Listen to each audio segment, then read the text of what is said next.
Hello folks, and welcome back to the Inside the Mix podcast. If you are a returning listener, a big welcome back, and if you are a new listener or viewer on YouTube, don't forget to hit subscribe and also that notification bell so you get notified whenever we go live. This is an episode of the legendary Producers Pub, which is proving extremely popular since its inception earlier in the year, and it is live on YouTube, and it should also be live in the Facebook group as well. It is now live because I've had to say yes. Facebook, you actually have to tell it to go live, which is a pain. Anyway, I digress. So today we have, I think everybody's been on before, which is brilliant. So we've got Pashang, we've got Sub Neon, we've got Totta, we've got R9, and we have Neon Highway, who is sporting a new mug, and it is a Inside the Mix podcast mug, which he won in this second giveaway. So if you do follow the podcast on YouTube, yeah, you should do that. On Instagram, you'll see that I frequently run competitions whereby you can win shit. And he's won a mug. The next one's going to be a t-shirt, so keep an eye out for that. Ooh. So if you've never listened to the podcast before or this particular format, this is an episode of the Producers Pub whereby each artist has submitted music, 30 seconds, we listen to it and then offer feedback on it, and that is the sort of process of this episode. So the first one is Neon Highway. So if you can give us a little bit of background about this track that we're about to listen to. So the background to this track is that we've all done, Synthwave has done all the classics. It's done The Breakfast Club, it's done Knight Rider, it's done all those guys, and one of the forgotten heroes of the 80s is Street Hawk and Jesse Mack and his motorbike in 1983, 1984. So I loved Street Hawk when I was a kid. I loved it, absolutely loved it. So I wanted to do something that was absolutely retro, something that's just like harking back to that before even the mid 80s, you know, and just capturing that Street Hawk ethic. So this is pretty much the start of a demo for what I'm going to call Street Hawk. Lovely stuff. And for the audience listening, you released a song just 2 or 3 days ago, if I'm not incorrect. Yeah, it is fantastic. Cheers. So do Thank you. Go and check that out. Follow, as with everybody on this podcast, do go check that out. Anyway, I digress. Here we go. Neon Highway.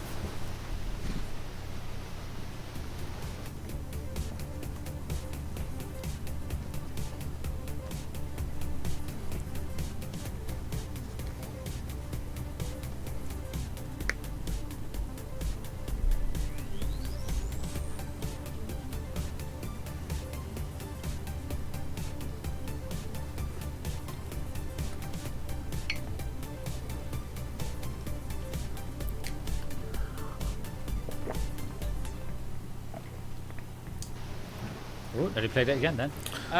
Fantastic stuff. I really like that, mate. I think that's a great start. What synths do you use out of interest for that sort of rising high synth melody line you have in there? So I think that might be UHE Tyrell. Okay, yeah, I really like that. I think that sounds nice. It's really good. Is it Valkyria synth? She put me onto this probably about a year ago, and the minute she put me onto it, I had a demo on the go, and I thought, do you know what, this is amazing, this is the sound that I need. But it's an amazing synth. It's quite limited, but it's got some great little tunes, and if you just play about hitting the notes and seeing what the sounds produce, there's some cool stuff in there. I think it's mainly a mix of Diva and UHE Tyrell. I think limitations are good. You mentioned that when you have a synth, and there are limitations to it. Otherwise, you can just get lost in the abundance of patches and various different parameters that you can tweak. And sometimes I find limitations, specifically with songwriting. If I'm limited to like 2 or 3 soundscapes or synths or something along those lines, I can quickly knock out a tune so much quicker rather than scrolling through and then just finding out I can't actually use anything that I've just looked at. I think that sounds cool, mate. The bass in it, do you only use synthesized bass, right? Not actual bass guitar? Yeah, just synths, mate. All the way. So I really like to hear like your tunes with actual bass guitar in it, mate. Like a bass pumping in the background there. Boom, boom, boom, boom, boom, boom, boom. That's really interesting, actually, because when I was writing this one, you don't really hear it playing here, and it's probably the mix that I've got. But at the end of the phrasing, there's this really kind of cool, it kind of, I imagine if it was on a real bass, it's jumping around the fretboard and sort of rising up again. I need to kind of do more with that, but maybe the solution to that is getting a real bass player. Yeah. Don't bother with them. They're a pain in the ass. Bass players union. No. I can just confirm got bass myself- players are a real pain in the arse. You just- As a team bass player girl, I have to say I just got myself a bass player to play bass guitar instead of synthesized bass, which I usually use for my live gigs, and it gives it such a fucking power. I feel like I missed out on it all. live. Now when I listen back to my tunes, I'm like, oh, look at a rock star. Here I am trying to be all synthy. It gives it some cool like punch, a little more aggression, just because you hear that. I don't know. I really like it. You just This need is to get. flat as it is, I would say. You just need to get a good one, don't you? That's the problem. If you get a good bass player, Yeah. it can be wonderful for these things. Yeah. I'm lucky. You to have must be access decent on to bass, it. Ione. Yeah, I am. You can play guitar phenomenally. I reckon you. Yeah, I can play. I reckon bass. you could I give can me a play- bass I part. can play. Yeah, play- there we go. Yeah, I'll do your bass part. There we go. Send it over. I'll take a bass part from each of you, and we'll choose the best. Yeah, Pump those I root play. notes. Bum, bum, bum, bum. I play bass a lot on lots of things, but just not particularly on my own tunes. Because I don't I've never really thought of synthwave as having sort of real bass on it, so I don't tend to play bass on it. But maybe I should. I would ask. I think I would ask Sub Neon to do the bass for it, but I'm going to get 12 different bass parts back, and I don't know what to do with that. The Yeah. guy's a legend. He is the synth bass king. Yeah. Wow. Yeah, but Do you- you do know, you that's play not what I some- need Get on the used to it. track. You play bass as well, don't you, Sub? No? Is that right? You play... Yeah, bass Yeah. and guitar, badly, Yeah. but yeah, mainly slapping, because that's just a fun way of playing it. So. He's got 12 And the hands. He bass. plays 12 basses at once. I'm never going to live this That's down. how the most utmost respect for Sub Neon's basses. They are incredible. Yeah. It's even in his artist handle, Sub Neon. It's all about the bass, Yeah. not And trouble. the neon. Yeah, bass does. I use bass, actual bass on all my songs. But then again, I'm not like essentially synthwave. My stuff sort of morphs and goes in other directions. But like Totta was saying, I find as soon as I put actual bass guitar on it, and the guy I get to play bass is a really good bassist. He's like Steve Harris, like doing all that shit, and it just brings it, takes it to another level. I find, but it really depends on the song. Some songs don't need it, you know. Yeah. But I'd be interested to know just the bass pumping in the.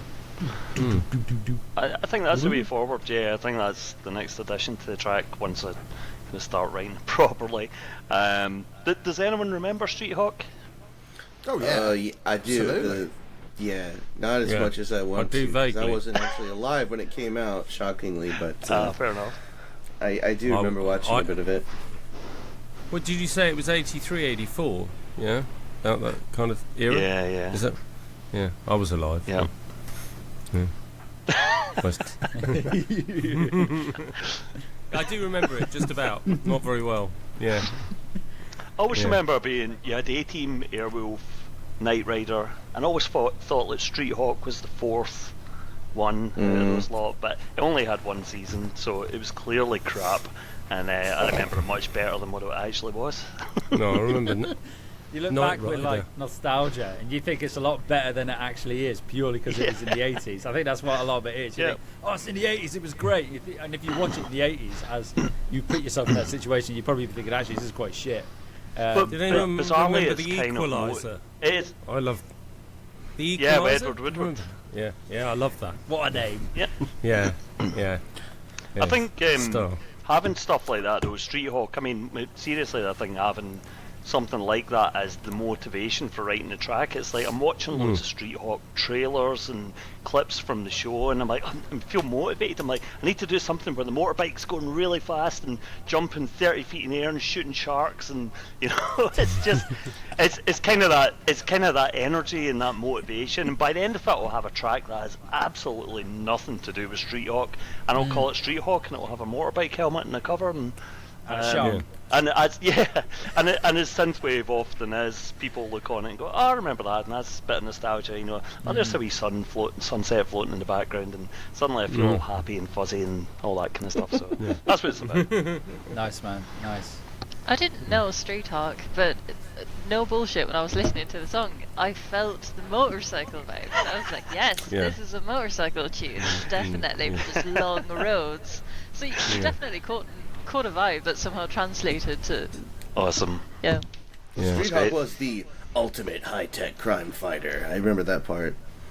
Yeah. Next, you need I to write believe one them. for, need to write one for Chips. Do you remember that? It's about two guys who just sat around like on a motorcycle all the time, but it wasn't very like dynamic. But Chips. Yeah. Classic. I 80s. believe the Street Hawk motorcycle was supposed to go at 300 miles an hour. And it's like, nope. Maybe that's why it only lasted one season. They were like, the guy just went too fast. He outrun all his seasons in one go. Suspend your belief. He hit a bump and seasons 2 through 10 were cancelled immediately. Cool. Neon Highway, thank you very much. I think in the interest of time, I love these nostalgia trips. It's great. I often find with the podcast, it never usually sticks to its script, and I always do that with interviews. So moving on to the next one, so we have Totta. What have we got? I love how spicily you're pronouncing my name nowadays as well. I don't know if I've been upgraded to Totta, but I like it. I'll go with it. More spice. So this is a piece of my latest single. It's just a couple weeks old right now, I think. And I basically wanted to create something with a lot more drive and more punch. And I'm coming out of having made a very vaporwave-esque cinematic type album and started doing more live shows, and I wanted to create something where I was like, oh, this is going to make people fucking dance. This is something that's going to bring a lot of energy on stage, so a higher BPM, more drive, and then not being afraid to mix influences, kind of. Cool. Excellent stuff. Let's give it a go. Here we go.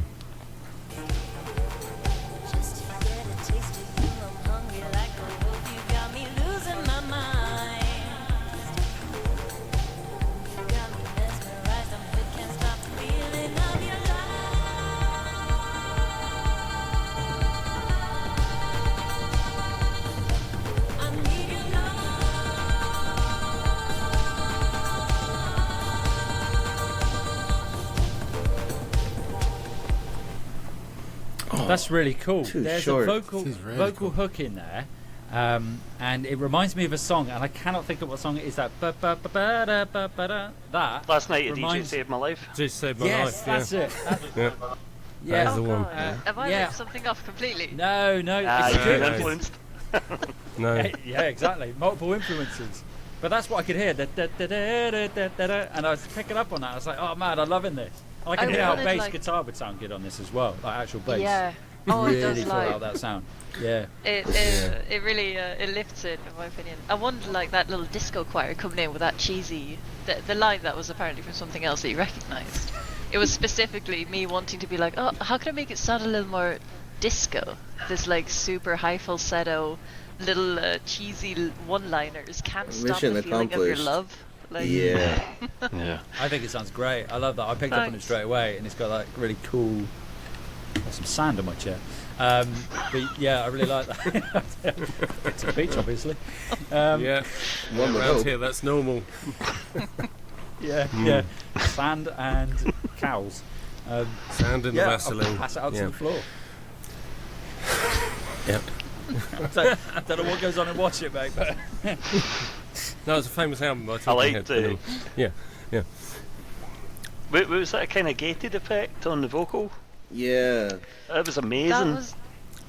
Yeah, I really have to give that to my the audio engineer, because after having after having recorded it, we'd mixed it and gotten it to a point where it was kind of done. I was like, it's not feeling electronic enough. It is not feeling clubby enough with just this really long belty "I Need Your Love" chorus that I was singing out. And I was like, can you just kind of chop it somehow? And we literally just twisted the dial one step, and it ended up in the pattern of yes, it's immediately the kind of retro club vibe that I wanted. It's amazing. Love it. Yeah, I like that. It's a lot of fun. It even has a bit of like an early mid-90s dance, like techno vibe to it, right? Like I was definitely wanting to do this a little bit when I was listening to it. Exactly, but I was about to get my bottle of I wanted Evian to pull and the wave my hands in the air and listen to a car alarm. Yeah. That's what I did for most of the 90s. no, I was definitely pulling a bit. Yeah. No, but for sure, was trying to pull it a bit out of the 80s, but then keep that kind of typical synthwave, just a pulsating bass to kind of anchor it in the synthwavy vibe. But yeah, that's that. What's the name of the track? I'm trying to find it on Spotify. Little Love. Okay, I did find it on Spotify. There you are now, 1 follower up. Yay! Cool stuff. Thank you. There we go. I like that. That's why we have the 80s, podcast. 90s. See, folks. 80s, 90s crossover thing though, and that club energy, but like, you know, I think you've definitely hit that dance floor thing, but it's still got good songwriting underneath it, I can tell. You know, there was a bit of a hungry, like the Wolf comment in the lyrics there, which might have been somewhat Duran Duran-esque, but you know, yeah. I don't think they'd mind. No. I Anyway. Listen to the podcast. I think I changed it hungry like a wolf. Because isn't it hungry like the wolf? Yes. There you go. I was Copyright like, is this too close? Boy, did I lost it. They call that the ice baby method. I don't know why wolves are so hungry, but that's the question. Yeah, oh my God. they hunt in packs, don't It's they? So you think that... Yeah. Be quite successful. If they're hunting in packs, yeah, exactly. They'd be successful in their hunts. They're not, you don't get the lone wolf. I think that's a myth, isn't it? Really? Well, yeah, you don't get them around here and watch it. No. I just don't think we get wolves. We don't get wolves in this country. No, we don't get wolves. No, Correct me if I'm wrong. get wolves. Do you get wolves in Scotland? For Random the audience wolves. No idea. No. I've never eaten a wolf. I live in Korea. Even our pigeons are starving. Oh, right, yeah. There's just no room for small animals in portions, this country. even It's all for a the concrete pigeons. jungle. That's right. Do you get wolves, Totta? Anyway, folks. Totta, do you get wolves? Sorry, no it's idea. important. I don't know. I don't spend time outside. And I live you with really myself. need to find an answer. Maybe to that we do. question. Yeah. Yeah. You know what? You mentioned that. The first person that springs to mind that I'd want to ask that question is Thalrex for some reason. I don't know why, but I really want to know where Thalrex is. Just imagine him. Do you get wolves, the feeling, Thalrex? Yeah, I get the feeling that Thalrex would just like out walking around, he'd just encounter a wolf for some reason. I don't know why, but he's going to be on the podcast soon at some point. Hopefully. I think I Carl, took his you were spot, talking then, buddy, actually. but you're muted. I think Thalrex wrestles wolves. Yeah, he's got that sort of vibe. That's going to become a thing, isn't it? Yeah. This is the theme of our episode. Real bassists and wolf attacks. Yeah. But all credit to Thalrex, though. I was listening to his latest song earlier, and he is a fantastic producer. So You're not wrong. He's maybe he's amazing. channeling his inner wolf when he's writing. I don't know. Who knows? But Yeah, maybe he is. anyway, we'll move on. So We Thank you digress. very much, Totta.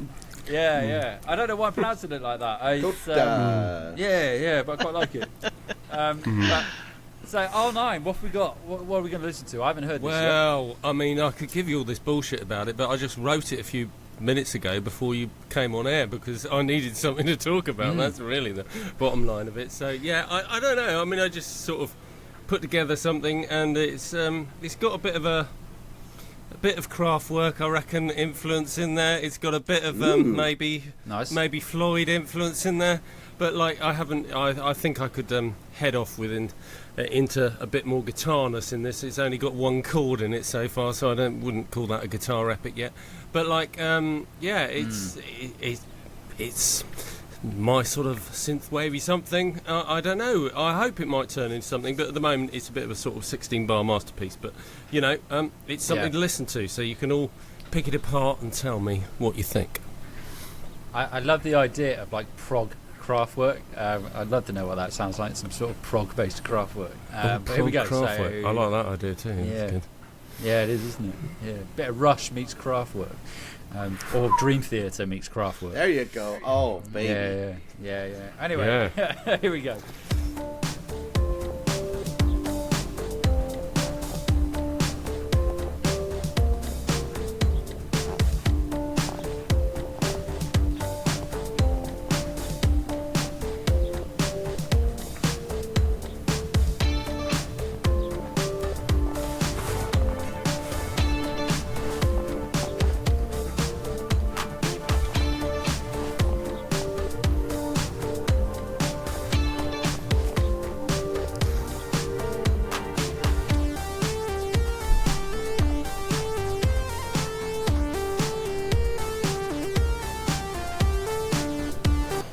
In the interest of fairness, guys, I'll have to stop there. But there was the when I was listening to that originally, it kind of the sounds that you've got there and the composition. I can imagine it at like, I don't know if any of you have watched the series called Bones, a US series, but it's something like that where they're going out to view a crime scene in the mid-noughties.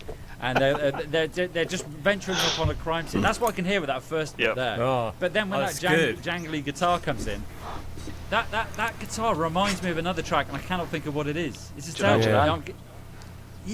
Yeah, but there's something. There's another. Yeah, there's another track. I think as well. it might be another brick in the wall as well. But like, Oh yeah. Does it have anything to do with wolves? Yeah, it's all about wolves. The track actually. Yeah. It's cool. Well, it has to be now since you just came up with it, and we're talking about wolves. Well, actually, my working title was One More Time Around the Moon. So I don't know. Maybe it's got to do with wolves. Yeah. Bark at the Moon and all that. Yeah, Bark at the Moon. Yeah. But I like when that guitar comes in. I really like that, and it's going to bug me the song I'm thinking of because I'm not going to. I'll spend the next hour trying to think of it, but I think it sounds good, mate. I think I can definitely hear the Kraftwerk element of it. Yeah. Obviously, it needs fleshing out, as you say, because it's only started. Yeah, it needs some. Yeah, it's literally just trying to come up with something. But I think it's got merit. But you tell me. That's what you're here for. So what's the bass sound? To that mod wheel. Oh my god, it was so good.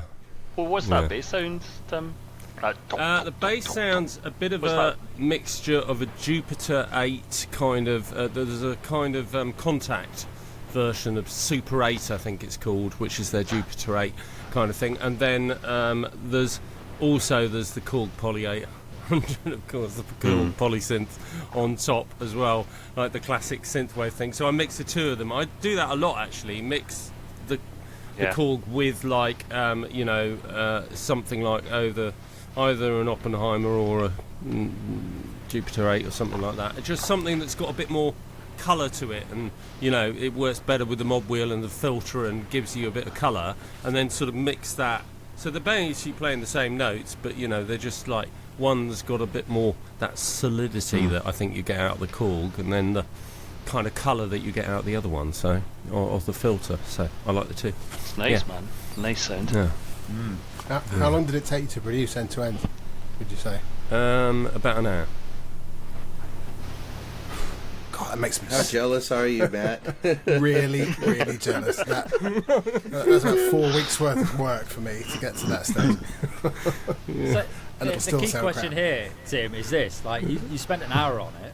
What did you focus? I say focus. Focus might be the wrong word, but how did you sort of like? Did you already have the sounds mapped out that you wanted to use, or did you just have like a template and just went, all right, there's my synth, there's my drums, there's my lead? No, I really started from scratch completely. So I just was just sort of, I kind of guess I sort of put a fairly straight rhythm together, and then went back onto that straight rhythm and sort of added some things later once I got something. But got a bass line up, and then got some chords going for a few pads, and I often write in a sort of 8-16 bar sort of thing, and put lots of ideas in, and then start to arrange it quite quickly, and then go back and go, oh, what does it need? I think the difficult bit was coming up with a little lead, that lead sort of Kraftwerky lead thing that comes in at the end there. That was hard to kind of get the idea for that, you know.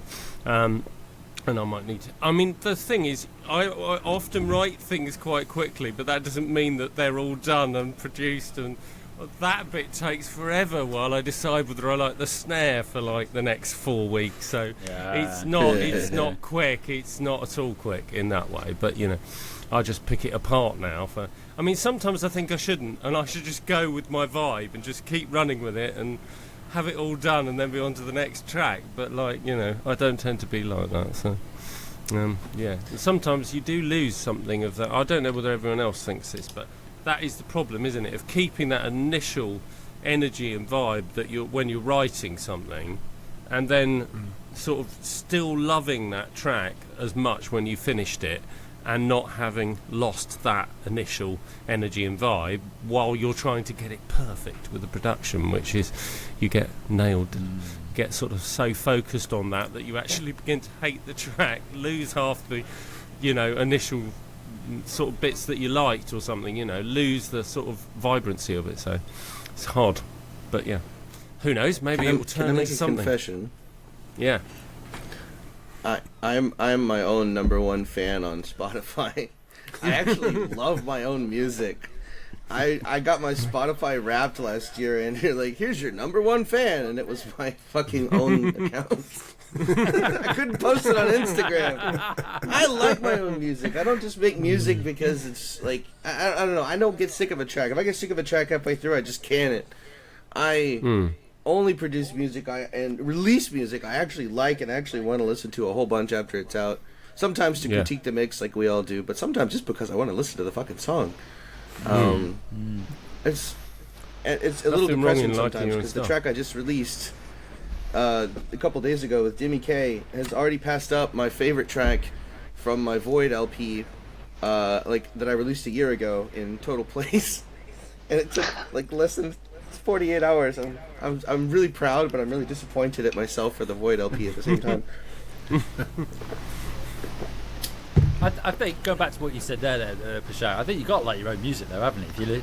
If you're releasing it, I mean, you've got to be able to listen to it. This would be an interesting question. Has anybody released music semi-recently, like in the last couple of years, that they're thinking, actually, I wish I hadn't released that?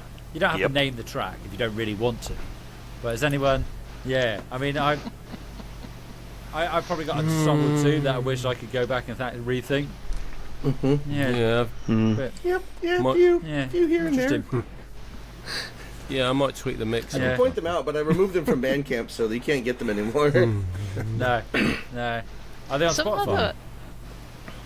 I kind of like my, not mistakes, not even regrets. It's more like growing pains, or I guess a sign that my style fucking changes. Yeah. That my mood changes. Because I did very much like the song that I wrote and released when it was released. It's just that now I guess my ears are different listening back to it. But yeah, I find it difficult as well to how much do I hold on to an original idea versus how much do I let myself polish it and strive for some sort of perfection. Because I have a tendency to fall in love with my demos. As I'm trying to find a new shape for it or a new sound, or like you say, I'm looking for the perfect snare sound, I'll realise that I'll be listening to my demo version for a month straight, and now everything sounds wrong that isn't the fucking demo version, so I'm kind of stuck being like in a Stockholm Syndrome type of situation where I'm in love with the hostage of my demo, but I'm trying to elevate it. That sounds like an album. So I'm in tricky. love with the hostage of my demo. I like that. It's good. Yeah. But I mean, it's quite a well-known thing that some very, big artists will say that they do a demo version on some 4-track or whatever, like, if we're looking back in time, and they fall in love with some sound on that, which they then spend, stupid amounts of time in studios trying to recreate. And it end up like, it can be really hard because they can't release the demo, but they've got something on that demo that is really hard to end up with in the final thing. And I think that's that's part of it. Is the skill or the battle is to try and keep your things fresh and keep them. There's kind of things that you do by mistake. Don't just say, oh no, that's terrible, I must get rid of that. Sometimes you've got to hold on to things that have got something interesting in them, and not overthink it and like change everything and over sanitize everything. But it's really hard. Yeah. It's all my tracks bad are amalgamations of mistakes. Yeah. Oh my gosh! All I can hear is the seagull behind you, Al9. Tim's got a seagull outside his window, and I keep listening. Yeah. No, it's great. I love the vibe. I miss the seagull. I'm like, it's bastards living in this beautiful beachside home. I'm just listening to the seagull wanting to go to the beach. Yeah. I'm sure that seagull was there last time, if I remember rightly, Tim. Yeah. He's at the end of the last episode. I pay him. So The seagull's coming up next. Oh, don't get me started on seagull shitting on me. Bastards. Happened to me all the bloody time. I'll tell you. I walk out the studio here, and I guarantee I'll get shit on by a seagull, or my car will be pebble dashed. I'm not driving tonight, thankfully, because I've got a cider here, but it's terrible in my neck of the woods. I went to my car earlier, first time in about 4 days, and it's covered in bird shit. They target me, I swear. It could be worse. I'm led to believe, I don't know. As I say, I'll pay them. Pashang, if you've heard of this, but it's supposed to be good luck. If you get shat on by a bird, I don't see where the good luck is. I don't know before. If that's the case, I'm the luckiest bastard in the universe. Well, I'm waiting for the good luck still, but I've definitely had the bird shit. Not so lucky when they eat all your chips, but that's another matter. Yeah. Yeah. Or your entire Mormon roll. You guys familiar with Mitch Hedberg? Ducks eat for free at Subway. No? Okay. No. Don't know, mate. On that note, that's a nice segue to the to the next one. Thank you, Tim. So, Neon, what are we going to be listening to next? Oh, I'm not sure how to describe this other than a bit of a mess at the minute. Shocking. I bounced this probably an hour and a half before we went on air. And if you'll remember, I'd sent a previous version yesterday, and then I decided I didn't like it overnight. It's one of those ones that's kind of the opposite of Tim's workflow. I kind of build it up, and then I start falling out of love with certain elements, and I want to change things around, and then it loses its kind of magic along the way. So I've fought my way through this thing this afternoon to get to the stage of where it is. It's absolutely nowhere near where I want it to be. It's got kind of 3 sections in it at the moment, and I would appreciate your thoughts. It only has 8 bases, so I haven't gone over the top this time. No, it's good. And it's called Sinister. Falling off. It's very restrained of you, Neon. So you've got to take it easy sometimes, haven't you? Well, this is it. Yeah, it's the summertime and all that. Here we go.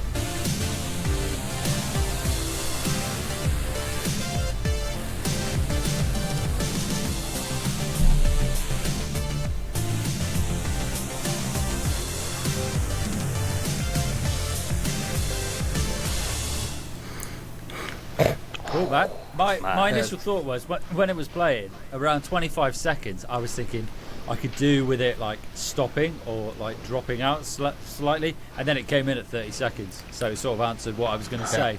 But that's what I was expecting to hear there. After that was like it to drop out and then come back in. I think a change of tempo would be good as well in that. But do you ever think, because you mentioned there about your songwriting and you get to the point whereby you have all these different things going on, I don't know if anyone else experiences this, but when you throw stuff at a track, you keep throwing bits and pieces at it, like a demo, and then it gets to the point whereby you just lose sight of it altogether. I've done that before, where I've had like track upon track upon track upon track upon track, and you keep adding to it, and then trying to make it better, and then it just doesn't go.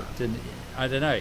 I used to suffer from that quite a lot. I remember one track I was mixing, there was like 48, 50 different tracks in it. I was like, this is crazy. Wait, is that a lot? For me, it was. My latest stuff, I've got about 25 tracks, if that, I think. Say that. Yeah, I went. I think I had this. I was going to say, I think Totta mentioned this a while back, which was about going through your tracks and then getting rid of, like, killing your darlings, I think you called it. Exactly. Yeah, and getting rid of those elements that just aren't contributing. And I've been doing that since, and it's greatly brought that track count down. I've gone on a tangent here a bit, and this is based off what you said before the song, but yeah, my thought was space, and it came in, so there we go. Yeah. I thought the demo clip was over, and he was just like being really classy, letting it echo out, and then he came back, and I was shocked. Yeah, I was the same.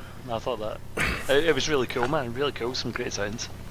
Yeah, I absolutely loved it. The texture play between the different sounds they use was like almost visual when you listen to it. The amount of difference that you're playing with, and the all the rhythm switch-ups as a drummer, I was like, yes. Yeah.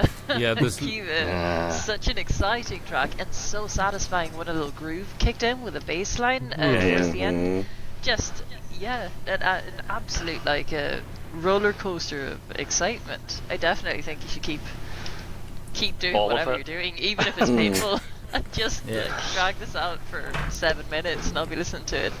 Oh, bless you. Thank you, my mate. feeling would be that my feeling would be that you've got Go on. exactly what Toast said, that like that's really all going on in the tracks, which is excellent. And to be honest, I think it's going on in, there's some things that are going on in all of your tracks, like some similar sort of, things that you're interested in, like that really captivate you, that make you want to write music, and they're coming out, and your style is coming out in your tracks. And a lot of that's rhythm, and like, you've got a lot more going on rhythmically than maybe some synthwave tracks have, and that sort of thing. But maybe most. Yeah, most, yeah. But at the same time, I think sometimes it's just knowing how much to put in, and so it is that thing that Mark was saying. Sometimes it's just like, do I need that extra bass on this one, or can I make this really punch through and be really powerful without bass number 7? Like 6.5 was enough. You just sort of find like that you just balance things up, and less is more when you still keep what you're trying to achieve in there, and then I'm not saying you want to stop trying to achieve what you're trying to achieve. That's the point. I'm not saying dumb it down in any way, but like at the same time, I think the real struggle is to manage to make it as powerful and as energetic and as interesting, and have all those textures, but maybe just shed out the sort of bits that aren't necessary, which there probably are some at times, or we all find it. Without a doubt. Yeah, absolutely. I mean, when I write, I add in a track or a synth sound, and then I play it for a bit, and then I don't like it, then I mute it, then I bring in another track, and then change the preset. But I leave it there just in case I might want to go back to it, and then I'll turn it on again, and I'll say, "Oh, that sounds quite nice together." So then, and it keeps kind of layering up like that. And I've got too much stuff going on in it. Listening back to it now. After the drop, and it comes in with that big wave your hands in the air kind of synth, it's so much cleaner, and there's only 2 basses playing there, so it's a discipline that I need to get myself into. Can I just also what you do really amazing as well is, and I actually think Russell Nash is very good at this. Within about 3 seconds of any of your tracks starting, you can say that's a sub-neon track, like instantly, and that's an amazing thing to have. Like, amazing to have definitely. a signature sound. I think you have that. Russell Nash definitely has it in that very retro sound, and Clintone has it as well. The minute a Clintone track starts, you're like, that's Clintone, So I think it's trying to balance getting the track right, but also being, do you know what, I'm fucking sub-neon, and I'm going to make this sound exactly like sub-neon, because you're the only guy that's doing that. Yeah. I was just Yeah, gonna but- say kind of the same thing. Like I think it's really interesting to see how anytime anybody who hasn't heard Sub Neon hears Sub Neon for the first time, they're just like, "Holy shit, that's good!" It always every single time it happens. Somebody's introduced to Sub Neon, they're just like, "Wow, this is synthwave. This is so much different, but it's so good." And I have the It's not same. synthwave. Every time he sends me a track to listen to, I'm just like, "Yeah, that's Sub Neon. This guy is on another level, man." So that being said, I think it's actually just the limitation of my knowledge of the synths that I'm using. I just keep using the same shit. creative limitation is a good thing. I think Mark Yep. said that at Yeah. the beginning of the episode. Yeah, I did. Yeah, I think limitation is good, man. I think one way to describe your music is like immersive, and this goes back to what Totta was saying earlier. It's like you listen to it, and it is very immersive. I think if you were to, you should consider this. It's getting like a Dolby Atmos mix of your tunes. Yeah. And see what it sounds like, because I can imagine if you were to do that, it would sound incredibly immersive, as it would do because it's Dolby Atmos. But I think it would sound amazing. I mean, money is, it's easy for me to say that. Go and find a Dolby Atmos mixer and get it mixed in Dolby Atmos. But I would do it, man. I just to see what it sounds like, because I think it would sound incredible. And then, yeah, I'll bear that in mind just when thinking I off the get cuff. over a certain When we number say of streams, immersive, maybe, don't try listening to it in a submarine. That's all I say. No. Ouch. Oh dear. Oh dear. I tell you what, though, I There have we to say, go. I can't speak highly enough of these headphones, these VSXs. I'm not on the payroll, by the way, but it really does make a big difference in being You're able gonna to make me pick go out buy the some, aren't different you? sort of Stephen areas of Slate is mud and busy stuff, writing you the know. check as we speak. It is, yeah. I should get Let's some, just hit get my some bank sort of like account, affiliate £4.50. link. Yeah, yeah. No, you really. They have. I mean, I've been mastering your stuff, and I can tell. I could tell straight away when you sent me mixes. Like it was just like a whole load of stuff had really cleaned up, and lower mid sort of range. Really, really big difference. So they must be good. Damn it! All right, I'll go buy some. And then I just mastered it on my crappy Fantastic. speakers, and it sounded all right. So there we go. Brilliant, thank you, Sub Neon. Fantastic stuff. So, final one, Pashang. What have we got? So, this is a track that was supposed to end up going into my Shredwave EP that I'm releasing as soon as Russell and Typhurion finish their guitar parts, assuming they do. Oh, Typhurion, yes. Typhurion, I can't wait. I haven't heard his stuff yet, but I know it's going to be great amazing. guitarist. It's going to be insane. And I've been jamming live with Russell over Discord, and oh my gosh, the dude has so much talent. He's so self-deprecating, but he's so freaking good at guitar. It's insane. Anyway, I digress, as one does on this show. I decided I have a bunch of extra tracks that I wanted to put in the EP, but then I thought, maybe I don't want to put guitars in all of these, or, I had this whole story that I came up with, and Dimmy K kind of smacked me on the back of the head and said, "Hey, idiot, that's what people want to read. They want to get that context to the music. So why don't you actually write that out?" So I did, and then it ended up inspiring me to write a whole bunch of other songs with little like Tales from the Resistance, which I think is going to be the title of the EP. It'll be a follow-up to the Shredwave EP, but not necessarily all guitar stuff. And this one is a track called The Evolution Chamber, where the evil robot overlords are stripping the flesh from their, hapless victims and remaking them in their own image to join the Infinite Legion. It actually features, at this point in time, and hopefully he'll let me keep it, some really good voiceovers from Sub Neon as the evil robot torture master. Oh, right, yeah. But we didn't do that part. It's just There we go. doing what I do at the Having weekend. a great time listening. You He's a play to man your of many talents. talents. You gotta hear it. You gotta hear it. I was gonna leave it in there because it's right after the clip cuts off is when he starts talking, and I was just gonna say fuck the rules. I'm letting y'all hear Sub Neon's cool evil robot torture master voice, but it didn't Like fit. No, Vincent Price and Thriller. It's so Yeah. good. It's so good. I sent him the script and I was like, I'll see what he does. And then he did such a good job. I was like, hey, do you want to just collab on this? And now I think we might actually release it as his first collab. No pressure, but I'm working on now it. it's out there on the It's nearly internet. done. It's been said.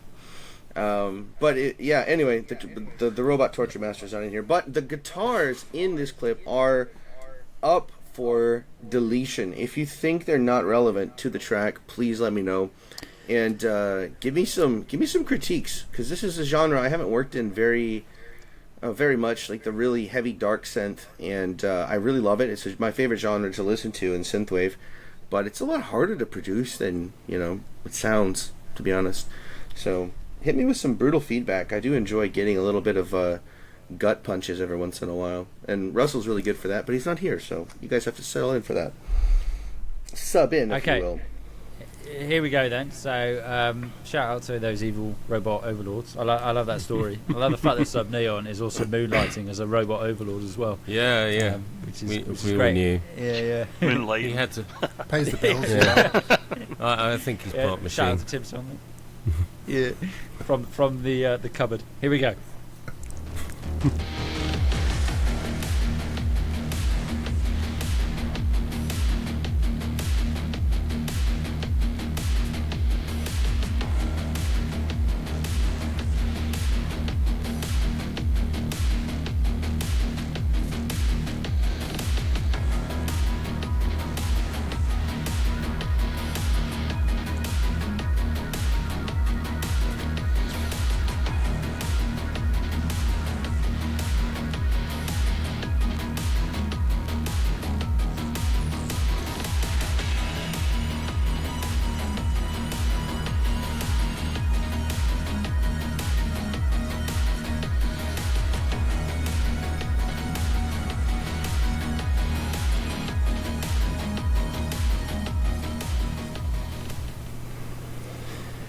Okay, I think this is where the limitation of the Riverside platform comes in, and that the audio Right? is Holy it's shit, that sounded bad. no, it's different to the one that you submitted to me, because my thoughts are, coming from the metal background and being a metal guitarist, is I'd want more sort of like meat on those. Yeah, where the on hell that are the metal guitars? But it's just being all cut off at about 400 hertz. Yeah, it sounds like, if I was going to liken it to a guitar tone, it reminds me of Pantera, like Dimebag Darrell's guitar tone. Which I'm is from very Texas, much, man. That's a compliment. Yeah.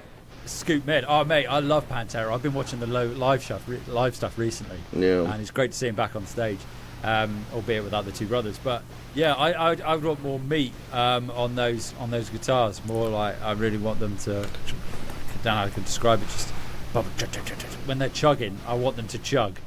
So you want more guitar, not kill the guitars, but make the guitars bigger in the mix. Not necessarily bigger.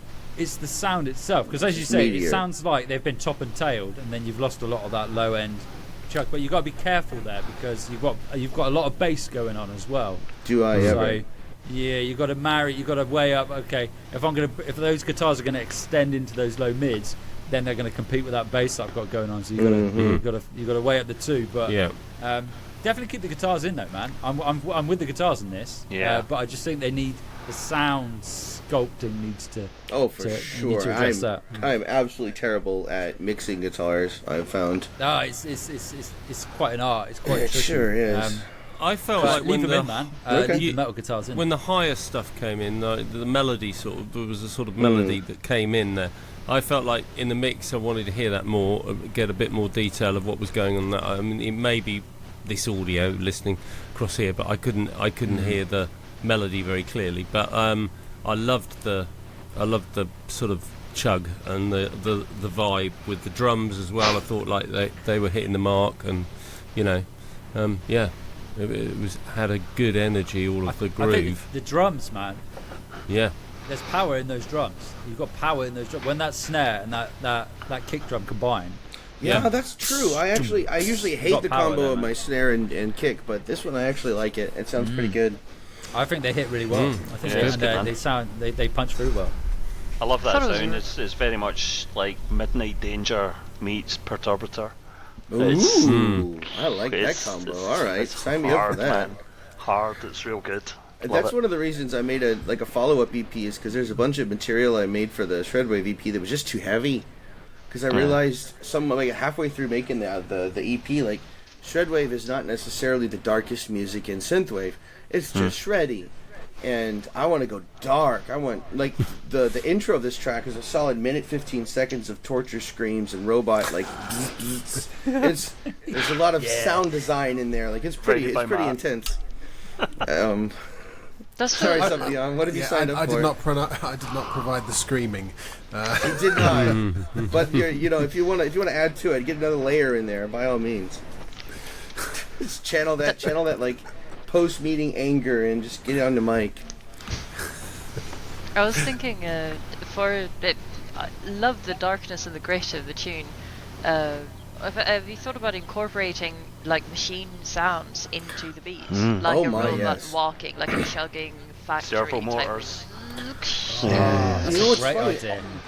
It's so weird. A Fear Factory style, man. Yes. Yeah. All the stuff, all the mechanical Foley sounds disappear right before the clip starts, and then Subneon's killer voiceover starts right as the clip ends. So I managed to find the least interesting part of the track and send it to you guys. I was going to say that. I think you've sent it's a great part, but I think you could have sent us either the sub-neon bit or the atonal sound bit with those found sounds. Because if you get like those Fear Factory like style sounds in there, like mechanical shit going on, that would sound wicked. I Man. think I might actually Yeah. layer in some of that stuff because, like you said, some of the like the low mids are feeling a little muddled, and maybe having a little bit of clanky stuff going on there might introduce a little bit of variety to it. And the reason I sent this bit of the track is because this is the part I'm least confident about.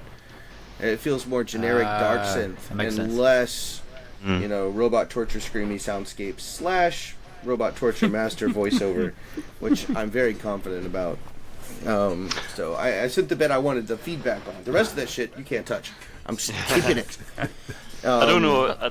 I don't know if anybody knows the track "Reptile" by 9 Inch Nails, but Yes. it very much plays to what Totta was saying around like servo motors and mechanical, but it also captures what Mark was saying about that chunk, that crunch.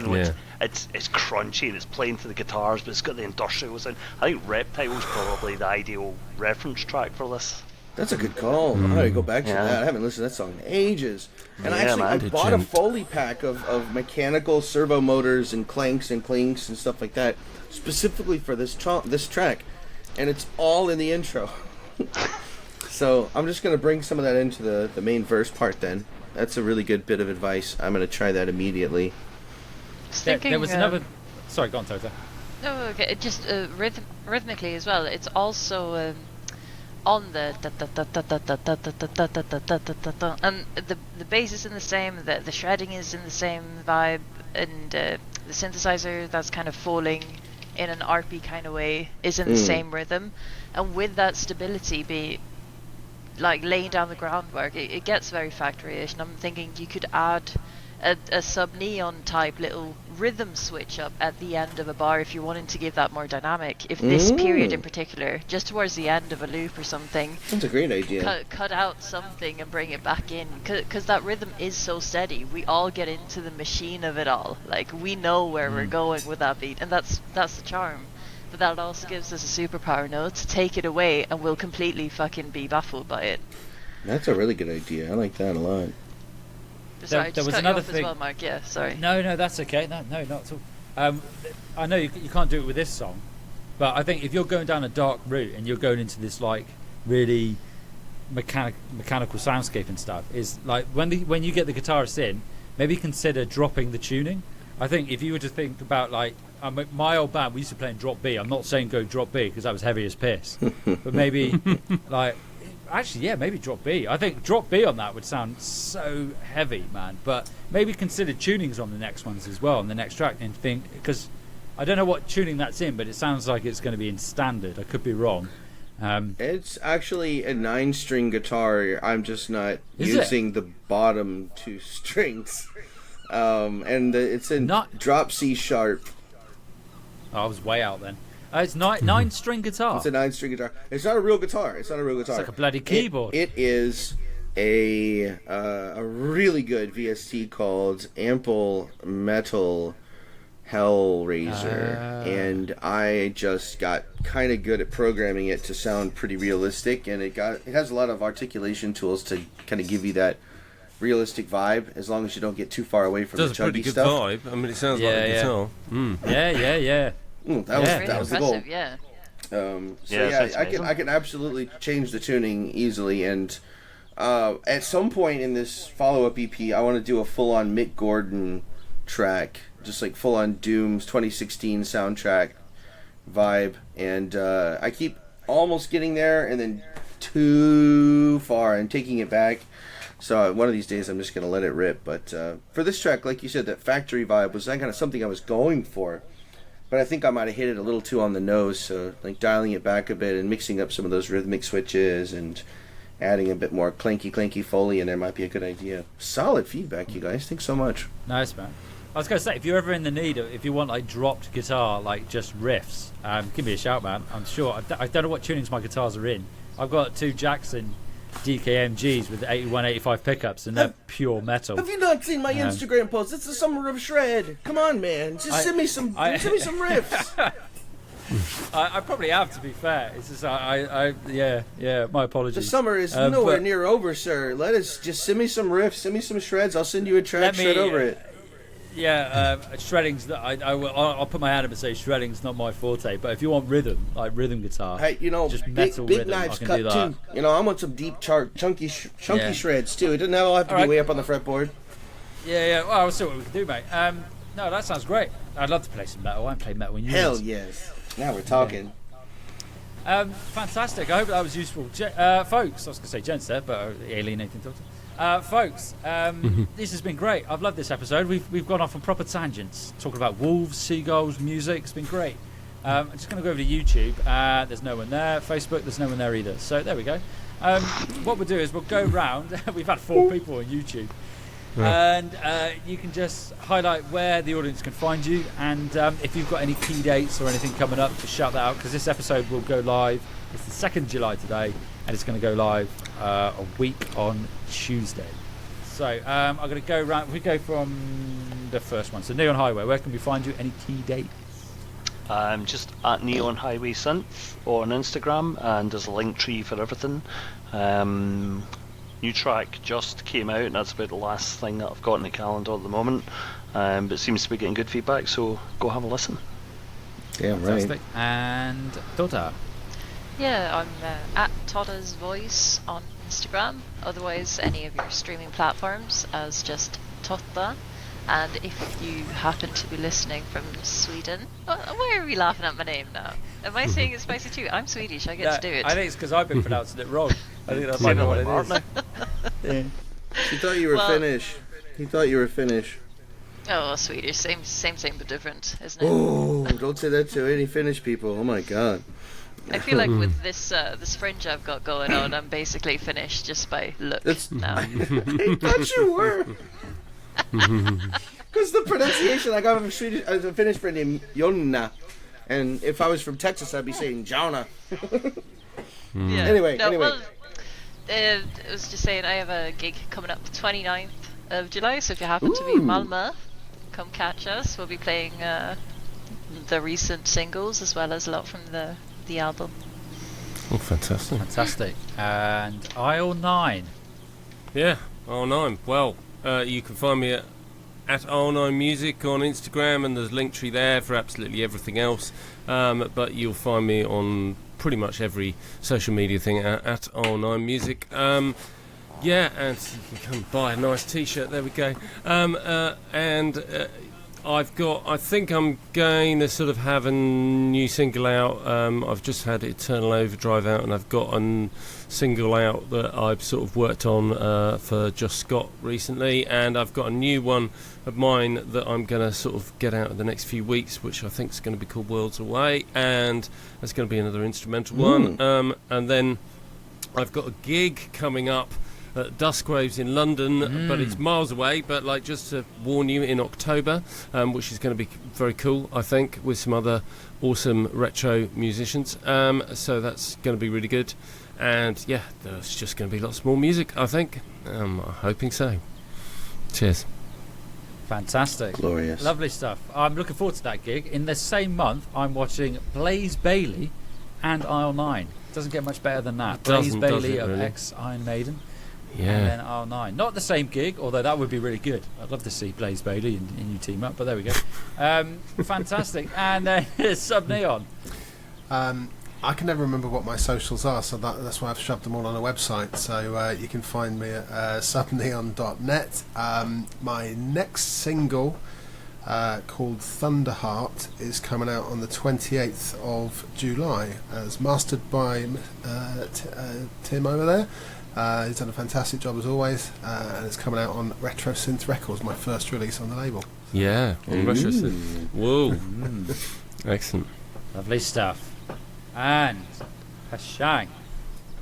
So, I just released a couple days ago my debut single from the Summer of Shred main thing, the Resistance EP, and the track is called Lockdown, features Demi K on guitars, and it's performing pretty well so far. It's out on streaming in Bandcamp. Please go buy Demi K a coffee vicariously through me at pashang.bandcamp.com. I'm on Instagram as Pashang Audio, and you can find me all over the place. My next track is called GGFO, featuring the uncanny master of shreds and also mastering engineer for the album, Ran, and that'll be coming out middle of July. And then from there, the full album will follow, and the follow-up album after that. So there's quite a lot of stuff going on this year. Hope you guys stick around to catch it. Excellent. Fantastic. Folks, I will put all those links in the episode description. Before we sign off, for those listening / watching, if you would like to join us on an episode of the Producers Pub, do head over to insidethemixpodcast.podia.com and get signed up for an episode of the Producers Pub. Alternatively, you can head over to Instagram and click the link in the bio and join us as we have done today. The next one is going to be on the 30th of July, and then we're taking a slight break, and then we're coming back in September, October and November with some more episodes. So folks, it's been an absolute pleasure. Thank you very much, and I hope you've enjoyed it, and we'll do it all again soon.